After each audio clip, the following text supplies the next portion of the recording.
The highest compliment we as lawyers can pay to another lawyer is to say he's a lawyer's lawyer. And our next presenter, Sawnie McEntire, is a trial lawyer's trial lawyer. He's tried dozens of cases to jury verdict and has been deeply involved in commercial, products, pharmaceutical, and real estate litigation. Sawnie's also one of the contributing authors to the book that we discussed yesterday, the ABA From the Trenches, Strategies and Tips from 21 of the nation's top trial lawyers.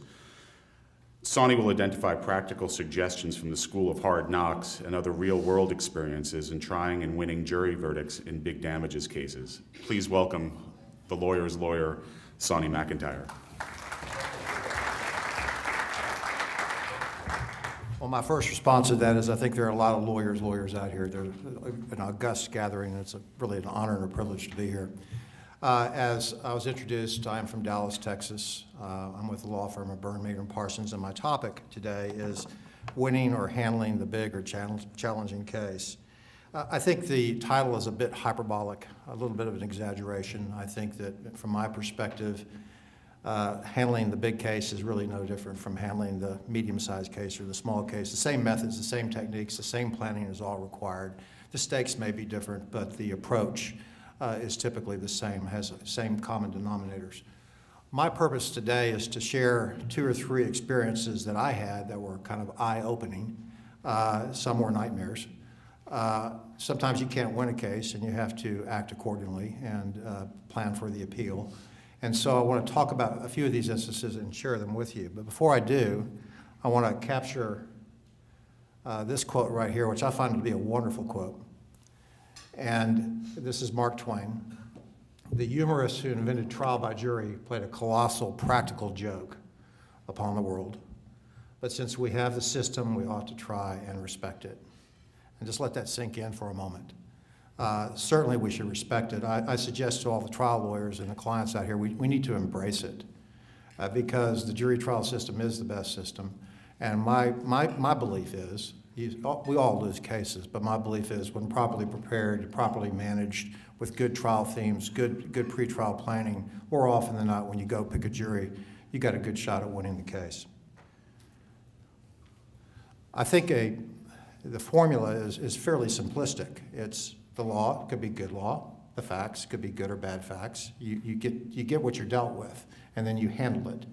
And then there's everything else that goes into whether you win or lose. And the real issue is what is the everything else? It's all the variables that you can't really sometimes control, such as the judge, such as the opposing counsel, such as the venue. We're confronted with dangerous venues we want to remove. We're confronted with dangerous venues, we do venue challenges, but sometimes we're not successful. So if you're stuck in a bad place with bad facts, you need to adopt or adapt. The everything is the personalities of the parties, the personalities of the lawyers as well. Today I want to talk a little bit about some specific experiences that I had with difficult venues, difficult judges. I recently tried a case against a fairly well-known and very skilled opposing counsel. I want to talk briefly about complex cases, at least my perspective on handling complex cases, and then the 3 cornerstones of victory. When I was a young lawyer starting at my first firm and then with Roger McClary many years ago, it was drilled into us that there are really 3 components to a successful trial. Pathos, logos, and ethos. The cornerstones is a 3-legged table. The pathos is the ability to generate an emotional investment by the jury. You get a hook that the jury wants to buy into your case. The logos is a common sense, practical presentation of the evidence that the jury can understand in a ready and accessible manner. And then, of course, the ethos, and that is credibility. All 3 are required for a successful verdict. Difficult venues. Judge Roy Bean, west of the Pecos. I had one instance where I came into the courthouse in a small rural town southeast of Houston, and the 3 fellows on horses were all the plaintiff's lawyers. And they were just sitting there waiting for me, ready to have their guns, ready to fire, and they did. So this is what happened. This is a rural county, approximately 20,000 people living in the town. The plaintiff was a deceased. I actually tried this case with Warren Platt from Snell and Wilmer. I don't think he's here today. He's a member of the network as well. The he was a very well-known and well-respected person in the community. In his after hours, when not working, he actually placed the Gideon Bibles in the motels around town and around the county. This was one likable guy and was well known by the jury. We walked into the courtroom, and there was an entire phalanx of lawyers on one side of the room. We had the former county commissioner, we had the former DA, the current then acting state representative, all teamed up with the king of torts. And here we are, and I had the son of the mayor who lost the last race. And so the deck of the cards was kind of stacked against us. This was a hostile venue. And how did we approach it? You get your local counsel early. I had waited too long. This was close to Houston, near our Houston office. I didn't think it was really necessary to have a local counsel on board early. So I waited to about 2 or 3 months before the trial started. And when I started making all my calls, everybody had already been taken. The plaintiff's lawyers had gone out and bought up all of the politicians, had bought up all of the well-known lawyers in the entire county, and so I was left out in the cold. So that's my number one lesson. If you've got a dangerous venue, whether it's urban, whether it's rural, and you really think that you've got a challenge confronting you, get your local counsel, get them on board early because he can help a lot. In this particular case, in all cases actually, your local counsel can help you with the demographics, can help you. He may know some of the jurors. He may know of the jurors in a small town. He may know the court personnel, which is always a good thing. If you get good relationships with court personnel, you are already near the 50-yard line because they can help you do things that you otherwise can't do. And he actually may know the judge. So here's my second Mark Twain quote. A good lawyer knows the law, a clever one takes him to lunch. In this case, somebody did take him to lunch, which I was just shocked at, but it happened. They made a mistake. Our jury research and analysis, working with our local counsel, and we did our demographic analysis, we realized that this was a deeply, deeply, deeply religious community. A population of 20,000, 25,000, it had 15 or 16 non-denominational Protestant churches. Here's the fellow going around town putting Gideon Bibles in the motel rooms. So they thought they were playing into this themselves. They identified the local Baptist minister as a fact witness on grief counseling. Apparently he had met with the widow, but they didn't do their investigation very well. So when I took the deposition without any objections, no clergy penitent objection, he disclosed that she had confessed to him that she was driving the vehicle and her husband was prone in the back. This was a rollover accident where he was killed. Was prone, lying down in the back seat of the SUV without a seatbelt on. And this was totally inconsistent with their expert testimony, totally inconsistent with her sworn testimony, and the rest is history. We won this case. Pre-plan your voir dire. Jury selection is such a critical component of part of the formula of a jury success. You need to have strategic objectives, know what you're going in for, know what your preferred jurors are, know who the least preferred jurors are, and start planting the seeds. Have a clear vision of where you want to go and start planting your seeds immediately. In this case, we actually voir dired the jury on this Baptist minister. And we got everybody to raise their hands to say, well, do you know this man? Do you know this preacher? What have you heard of him? And we got a momentum, a wave moving even in the jury selection process. And by the time the jury got in the box, we had 4 or 5 people who knew this minister. So when he took the stand, they were in serious, serious trouble. Conclusions on this part. Local counsel, get them early, particularly if you're in a difficult venue. Research the demographics. This is all serious stuff. Whether it's a big case or a medium-sized case, jury analysis is fundamental. You don't want a chaotic jury in the jury room. You want to have some control over the personalities that go back into the jury room. Let's talk about the challenging judge. Judges, like everybody else, comes in all sizes and shapes. They can be angry, they can be nice, they can be fair. We had one judge in South Texas we called the smiling assassin because he would look at you, smile, be very nice and courteous and very graceful, and then just really hurt you. And he had a reputation, and it was a well-deserved reputation. There are judges like this. There are judges who are oriented in Texas, and I know other jurisdictions, they're political animals because they run for election and they get campaign contributions. So campaign contribution, a rose is a rose is a rose. Money sometimes is just money. This is another case. These are like little vignettes, little war stories with a lesson that I took away. This was not a very good experience I'm about to talk to you about. I landed in Corpus Christi in a very significant pharmaceutical liability case. We're literally on Southwest Airlines. The whole trial team is there with our trial bags and our trial materials. We're taxiing to the gate, and there's a whole array of Learjets all lined up. They flew in from Pensacola, Florida. They flew in from Mobile, Alabama, Jackson, Mississippi, California. These are all the plaintiffs' lawyers who had come, who were basically going to use our jury trial as a press conference to market this case. This is a series of pattern litigation, and they had joint ventured this case between 5 different law firms. This is what happened. We walked into the courthouse expecting an all-day pretrial conference. We had our traditional defense-oriented motions in limine with 30 or 40 points. I was given 15 minutes to argue my motions in limine. Actually, he said, take your best 5 and argue them. You have 15 minutes. We lost every one, of course. He then also took 150 plaintiff's exhibits. This judge is still sitting. He has 150 plaintiff's exhibits. I said, Judge, I have some objections. He said, well, the plaintiff has made an offer. We're going to let all the plaintiff's exhibits in, and he's not going to object to any of the defense exhibits. So this sounds like a good offer. Don't you agree? I said, I don't think so, Judge. We have objections to some of his exhibits. They were all overruled en masse. And included in those exhibits were affidavits that now free-floated into the case. And in one sense, I had an article from the Los Angeles Times, and the banner headline said, this product kills people. That came into the opening statement, and you ought to see the jurors' eyes. So we were already handicapped. We had time allotments, which is not that unusual. Lots of courts impose time limits. But the time limits in this case were somewhat unique. The plaintiff got 20 hours. We got 20 hours. But the co-defendant, who was completely and unequivocally aligned with the plaintiff, got 10 hours, and then the plaintiff got another 5 hours. So they had 35 hours to my 20. And I was told to sit down in the middle of a direct examination of a major medical witness. My case was over. I had 3 witnesses in the hallway.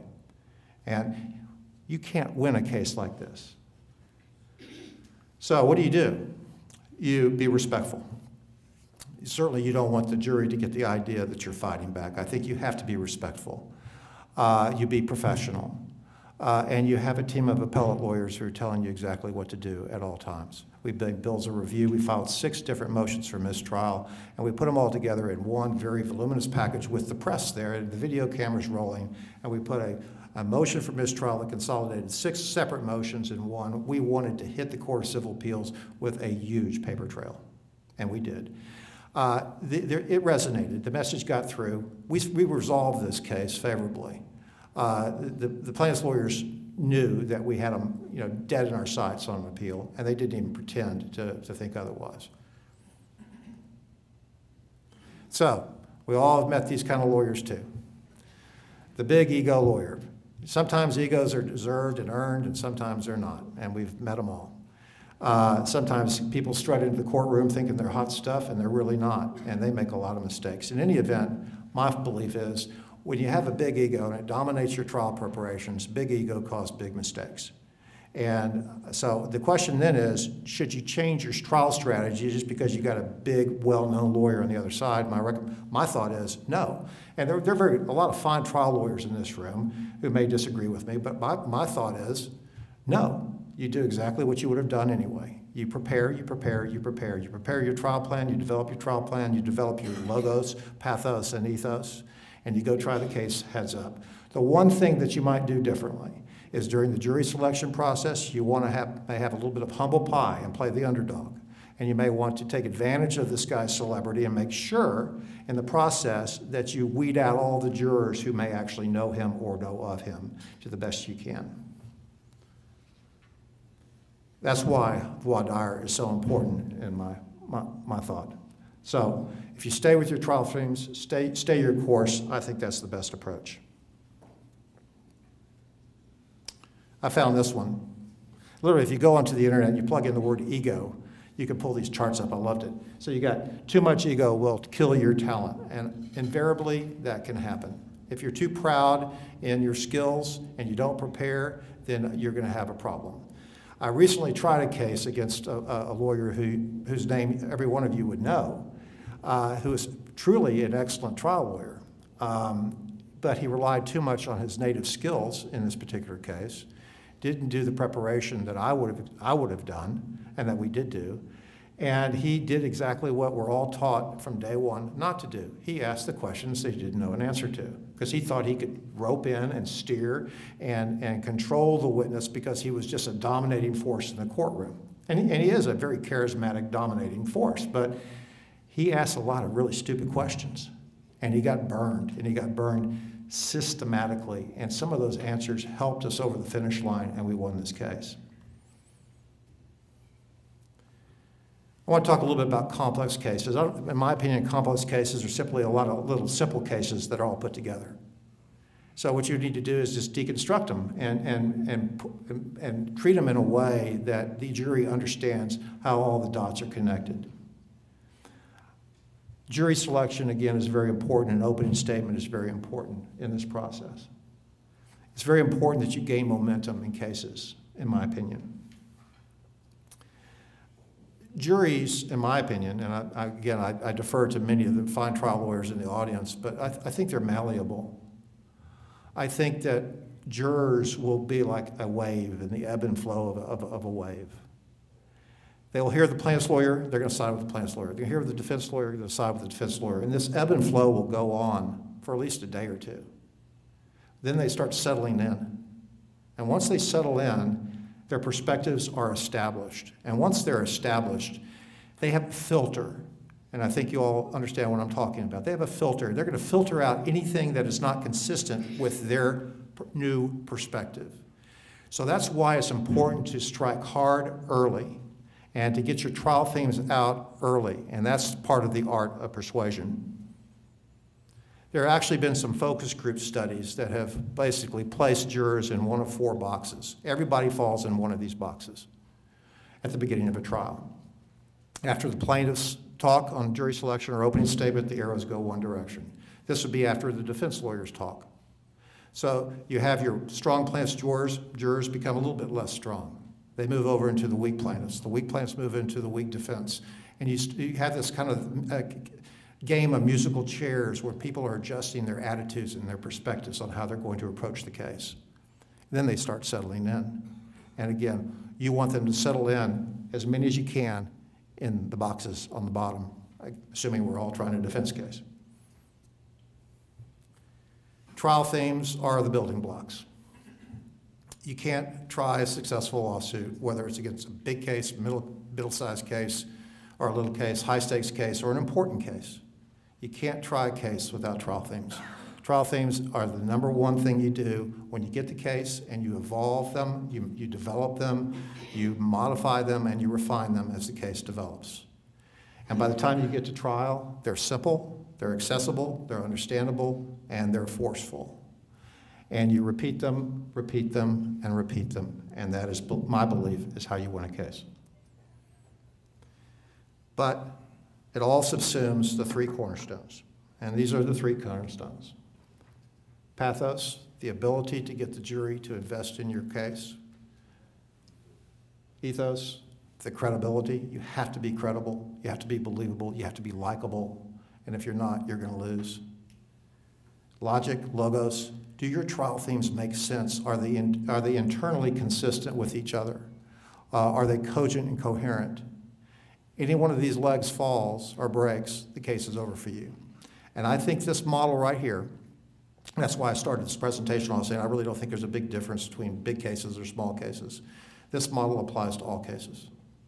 If you master those 3 cornerstones and you have your good trial themes and you stay the course, I think it's more likely than not that you're going to get a successful result. And that is it. Thank you.